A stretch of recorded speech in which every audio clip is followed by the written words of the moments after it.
Hello students, I am Rohitaj Singh Chauhan and I am here for discussing on the topic of diffusion and oxidation. Within this topic of diffusion and oxidation, we have discussed so far diffusion in SiO2, mechanism for diffusion in SiO2, kinds of diffusion, and now we have to discuss about diffusion system.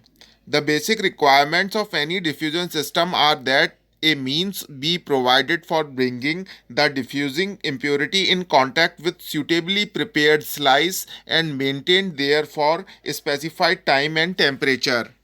Diffusion system may either sealed or open tube type. Sealed diffusion system. In the sealed diffusion system, the slice and dopant are enclosed in a clean evacuated quartz tube prior to heat treatment. After diffusion, the slices are removed by breaking the tube. Systems of this type can be easily maintained free from contamination. Arsenic and gallium diffusion are made from this diffusion system. Open tube diffusion system. The open tube method is favored for practical diffusion systems. Here, slices are placed in a clean horizontal diffusion tube made of high purity fused quartz. A separate diffusion furnace, diffusion tube, and slice carrier are reserved for each impurity because they are contaminated with it during the process. Insertion is done either by hand or mechanically from one end of the tube, whereas the other end is used for the flow of gases or impurities in vapor form.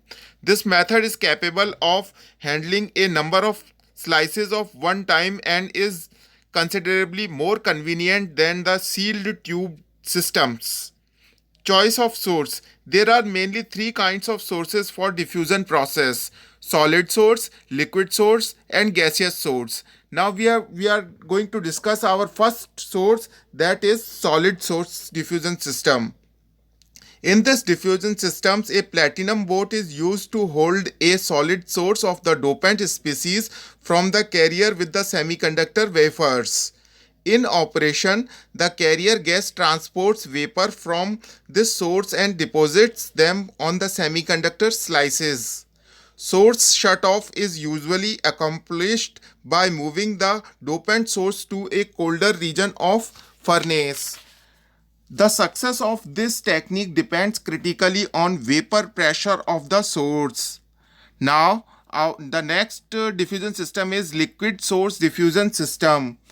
In this system, a carrier gas is bubbled through the liquid, which is transported in the vapor form to the surface of slices. It is common practice to saturate this gas with the vapor so that the concentration is independent of gas flow. The temperature of bubbler end of the diffusion system thus sets the surface concentration. Use of these sources greatly reduces heavy metal contamination in diffusion system.